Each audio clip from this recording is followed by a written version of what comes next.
வணக்கம். 7 Winstar technology. இப்போ பார்க்குற வீடியோன்னு பார்த்தீங்கன்னா ஒரு சைனா ஃபோனு டெட் கம்ப்ளைண்ட் வந்திருக்கு. ஃபோன் தண்ணிப்பட்ட போர்டு. இதில் ஐசிக்குள்ளே ப்ராப்ளம் இருக்குது, ஷார்ட் இருக்குது. அதை டிசி வச்சு நம்ம முதல்ல கன்ஃபார்ம் பண்ணிவிட்டு அதுக்கப்புறம் நம்ம வந்து ஃபோனோட கண்டிஷன் எப்படின்னு பார்த்துட்டு அதுக்கப்புறம் ஐசி கம்ப்ளைண்ட்னா ஐசியை ரிமூவ் பண்ணிவிட்டு ரீபால் பண்ணி மறுபடியும் ஃபிட் பண்ணி காமிக்க போகிறேன். பெரும்பாலும் இந்த ஃபோனில் வந்து பார்த்திங்கன்னா தனிப்பட்ட ஐசி தான் கம்ப்ளைண்ட் ஆகும். நான் மெயின் ஐசி பவர் சப்ளை சிபியூலேருந்து எல்லாமே ஒரே ஐசியாக இருக்கிறதுனால கண்டிப்பாக அதெல்லாம் பிரச்சனை வர வாய்ப்பு இருக்குது. இப்போ நான் பேட்டரி பாயிண்டில் அதை சால்டரிங் பண்ணிவிட்டு டிசி பவர் சப்ளை மூலமாக கனெக்ட் பண்ணிட்டு எவ்வளோ ரீடிங் இருக்குதுன்னு பார்த்துட்டு அதுக்கப்புறம் 1 by 1 நம்ம செக் பண்ணி காட்ட போகிறேன் உங்களுக்கு. இப்போ டிசியில் கனெக்ட் பண்ணிவிட்டு ரீடிங் எந்த அளவுக்கு நம்ம பார்த்துட்டு 1 by 1 ஸ்டெப் சொல்கிறேன், அதை ஃபாலோ பண்ணி நம்ம வந்து இதை ரெடி பண்ண போகிறோம். நம்ம ஈஸியில் வந்து கனெக்ட் பண்ணுறதுக்கு அந்த கேபிள் ப்ளஸ் மைனஸ் கேபிளை நம்ம கனெக்ட் பண்ணிட்டோம். ஆனா பட்டன் ப்ரெஸ் பண்ணி பார்க்குறேன், ஃபோன் ஆனாக தான் செக் பண்ணி பார்க்குறோம். ரீடிங் எதுவுமே எடுக்கல நம்மளுக்கு. பாருங்கள் 000 தான் காட்டுது. ரீடிங் கண்டிப்பாக காமிக்கணும். ஆனா பட்டனை ப்ரெஸ் பண்ணும்போது எந்த ரீடிங்குமே எடுக்கலை. கண்டிப்பாக நம்மளுக்கு வந்து ஃபங்க்ஷன் ஆகலை, ஐசி வேலை செய்யலன்னு தான் சொல்ல முடியும். நம்ம இப்போ ஷார்ட்டாக தான் ஆம்பியர் அதிகமாக எடுக்கும். இப்போ இதில் வந்து பார்த்திங்கன்னா ஒர்க் ஆகலைன்னு சொல்ல முடியும். இப்போ நம்ம ஸ்க்ரூ ரிமூவ் பண்ணிவிட்டு நம்ம வந்து செக் பண்ணி பார்ப்போம். கான்செப்ட் வந்து 1 by 1 செக் பண்ணி பார்த்துட்டு அதோட வேல்யூ எப்படி இருக்குது, வோல்டேஜ் எப்படி இருக்குது, எந்த மாதிரி ஷார்ட் இருக்குன்னு சொல்லி கன்ஃபார்ம் பண்ணிவிட்டு தான் நம்ம அடுத்தடுத்து வேலை செய்ய ஆரம்பிக்கணும்னு சொல்ல வரேன். இப்போ எடுத்தோன்னா வந்து ஐசின்னு சொல்கிறேன்னு நினைக்காதீங்க. எல்லா ஸ்டெப்பையும் நீங்கள் ஃபாலோ பண்ணிட்டு கம்ப்ளீட் பண்ணதுக்கப்புறம் நெக்ஸ்ட் வந்து இந்த ஐசி லெவல் போயிருக்கேன்னு சொல்ல வரேன் நான். அப்போ உறுதியாக அந்த ஐசி இதுக்குள்ளே தண்ணி பட்டு ஷார்ட் ஆனாலும் ப்ராப்பராக அது வேலை செய்ய முடியல, சரியான வோல்ட் தர முடியல, அதால் ஆம்பியர் ரீடிங் எடுக்கவும் முடியல. இப்போ நான் வந்து அதை ஃபோனை ரிமூவ் பண்ணிவிட்டு 1 by 1 நம்ம வந்து ஐசியை ரிமூவ் பண்ணிவிட்டு ரீபால் பண்ணிட்டு மறுபடியும் நம்ம அதை செக் பண்ணி உங்களுக்கு காமிக்க போகிறேன். பாருங்கள், ஃபஸ்ட்டு வந்து போர்டில் தண்ணி நிறையா இருந்துச்சுன்னா ஃபஸ்ட்டு க்ளீன் பண்ணிக்கோங்க. அதேமாரி க்ளீன் பண்ணி ஹீட் பண்ணும்போது பார்த்தீங்கன்னா ஸ்ட்ரிப் ஏதாவது இருந்துச்சுன்னா அந்த ஸ்ட்ரிப்பை ரிமூவ் பண்ணுங்கள். கீபோர்ட் பட்டன் ஸ்ட்ரிப்லாம் இருக்கும், ரிமூவ் பண்ணிட்டு கேமராவில் இருக்கும், அதெல்லாம் ரிமூவ் பண்ணிட்டு தான் பண்ணணும். நம்ம இது வந்து சிங்கிள் போர்டு, அதாவது ஒரு சைடு மட்டும் நம்ம ஹீட் பண்ண எடுக்க வாய்ப்பு அதிகமாக இருக்கிறனால மேலே அந்த ஸ்டிக்கர்ஸை மட்டும், அந்த கார்பன் ஸ்டிக்கரை மட்டும் நம்ம ரிமூவ் பண்ணிவிட்டு உங்களுக்கு அந்த ஐசியை ரிமூவ் பண்ணிவிட்டு மறுபடியும் நம்ம ரீபால் பண்ணி காமிக்க போகிறேன். ஏன்னா ஐசி தான் ஃபால்ட்டுன்னு கன்ஃபார்ம் பண்ணதுக்கப்புறம் அதை செய்கிறேன் நான். இப்போ அந்த ஐசியை ரிமூவ் பண்ணும்போது அதுக்குரிய பேஸ்ட் அப்ளை பண்ணிவிட்டு அதேமாதிரி பிசிபி ஹோல்டர் வச்சு ப்ராப்பராக பிடிச்சிக்கிட்டு டைட் பண்ணிவிட்டு, நான் ரொம்ப போர்டை வந்து ஷேக் பண்ணிடக்கூடாது, நான் ஹீட் அதிகமாக வச்சிடக்கூடாது, நார்மல் டெம்பரேச்சர் ஹீட் தான் வைக்கணும். இதை பற்றி விஷயங்கள் முழுமையாக கிளாஸஸ் எடுத்துகிட்ருக்கோம். நம்ம ஆன்லைன் கிளாஸ் இருக்கும், ஆஃப்லைன் கிளாஸும் பண்ணிகிட்ருக்கோம். ப்ராக்டிக்கலாக இந்த விஷயங்கள் கொடுத்துட்ருக்கேன். ஒரு ஃபோனை கொடுத்து இந்த மாதிரி விஷயங்கள் தான் அப்டேட் கொடுத்துட்ருக்கேன். ஒவ்வொருத்தரும் பண்ண அடுத்தது அப்டேட் கண்டிப்பாக பண்ண முடியும்னு சொல்ல வரேன்.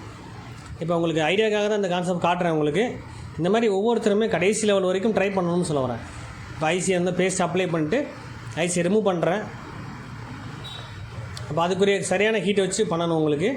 யார் அதுக்கு இந்த மாதிரி ப்ராப்பராக வச்சுக்கணும். நல்லா ஹீட் கொடுத்து எல்லா டேரக்ஷன்லையுமே ஹீட் காமிச்சிட்டேன். இப்போ ஐசியை ரிமூவ் பண்ணிட்டேன்.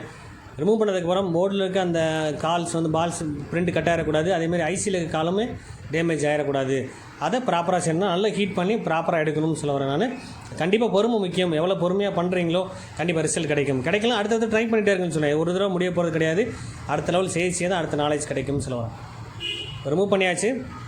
அடுத்து நெக்ஸ்ட்டு வந்து ஐசியையும் போர்டில் இருக்க லைனையும் க்ளீன் பண்ண போகிறோம். இப்போ நம்ம போர்டில் இருக்க அந்த லைனை வந்து க்ளீன் பண்ணுறதுக்கு அதேமாதிரி பேஸ்ட் அப்ளை பண்ணிவிட்டு டீசால்டரிங் விக்க வச்சு நம்ம ரிமூவ் பண்ண போகிறோம். லெட்டு கொஞ்சம் அப்ளை பிபிடி பேஸ்ட்டை நீங்கள் அதில் அப்ளை பண்ணால் அந்த லெட்டு கீழே இருக்க அந்த லெட்டு வந்து ஆட்டோமேட்டிக்காக மெல்ட் ஆக வாய்ப்பு அதிகம்.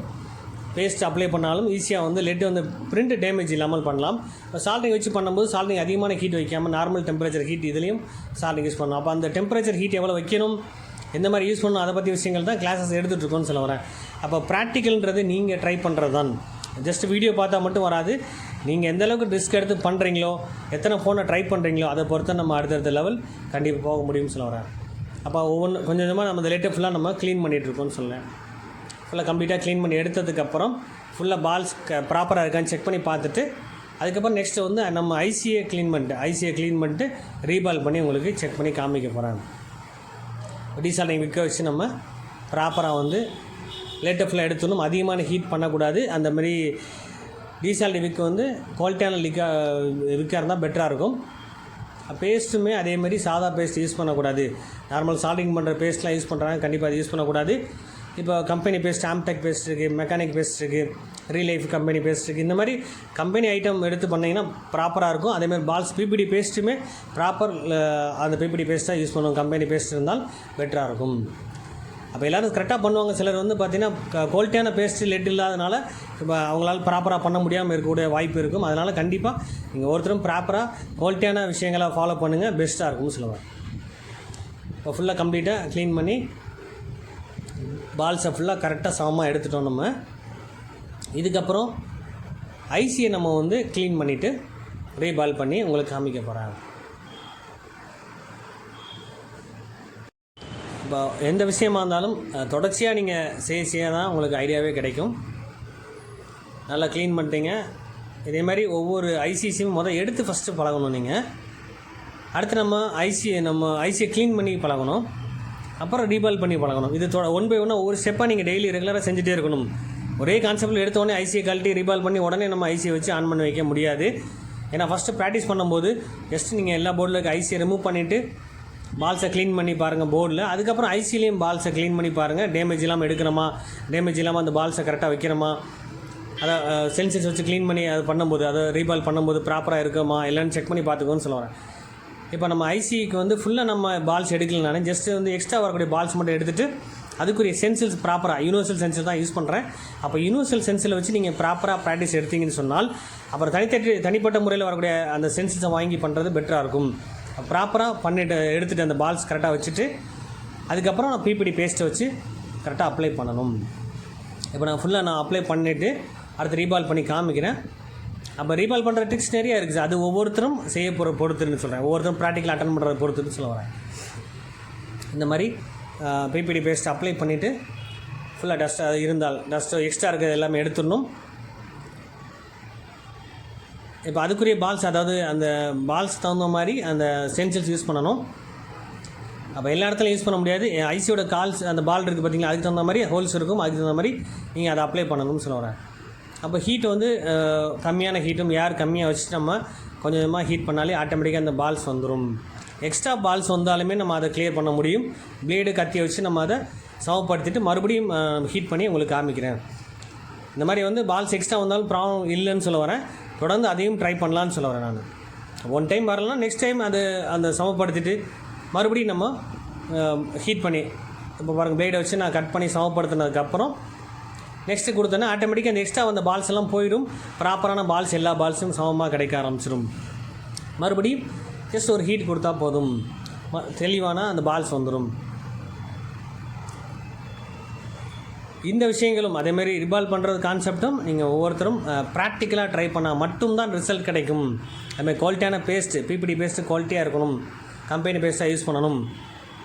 அது மாதிரி ஹீட் ப்ராப்பராக வச்சு பழகணும். ப்ளோயர் எந்த ப்ளோயர் வச்சாலுமே கண்டிப்பாக எல்லாராலையும் முடியும். அப்போ அதுக்குரிய டெம்பரேச்சர் எவ்வளோ வைக்கணும், ஏர் எவ்வளோ வைக்கணும்னு சொல்லி கனெக்ட் பண்ணி வச்சா மட்டும்தான் முழுமையாக நம்ம பண்ண முடியும்னு சொல்ல வரேன். அப்போ எந்த விஷயமா இருந்தாலும் தொடர்ச்சியாக நீங்கள் திரும்ப சொல்கிற ஒரு விஷயம் ப்ராக்டிக்கலாக நீங்கள் அட்டன் பண்ண தான் நாலேஜ் கிடைக்கும். அதே மாதிரி ஐசியில் பால்ஸ் வந்து எக்ஸ்ட்ரா இருக்கலாம், அதேமாதிரி டஸ்ட்டு இருக்கலாம். அந்த க்ளூ வச்சு பண்ணும்போது டஸ்ட்டு கம் எதாக இருந்தாலும் அதை கிளியர் பண்ணிடணும்னு சொல்லுவேன்.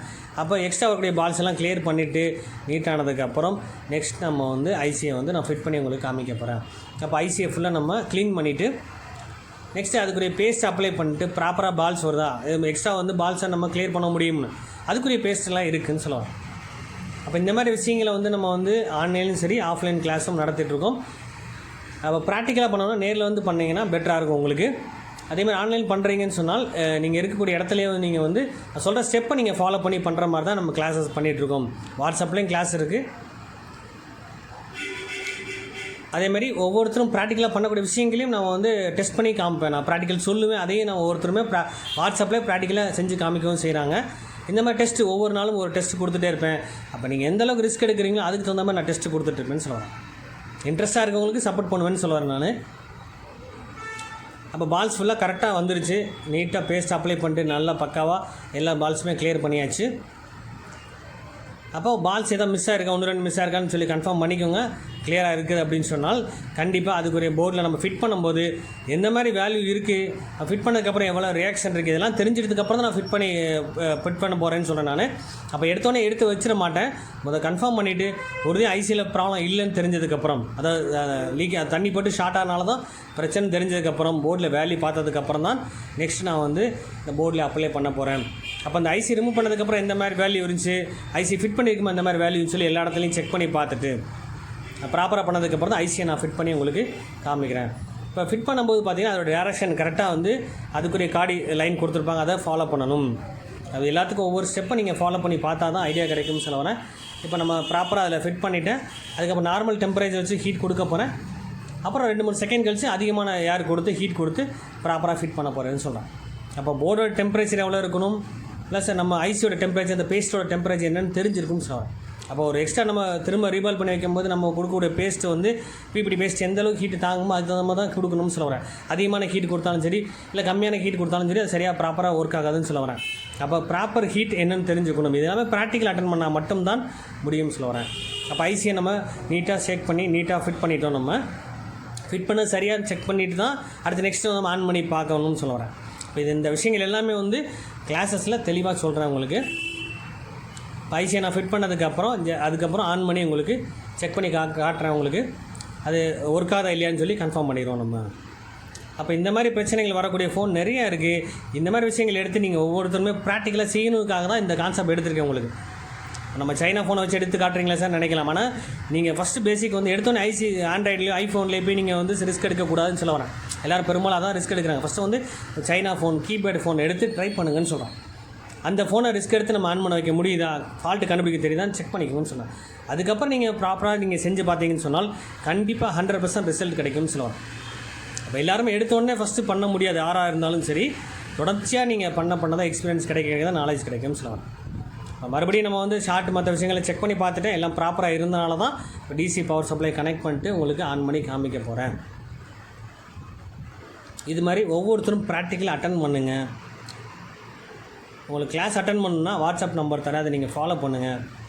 அதேமாதிரி ப்ராக்டிக்கலாக செய்யக்கூடிய அந்த டூல்ஸை பற்றியும் நான் விஷயங்கள் உங்களுக்கு சொல்கிறேன். நான்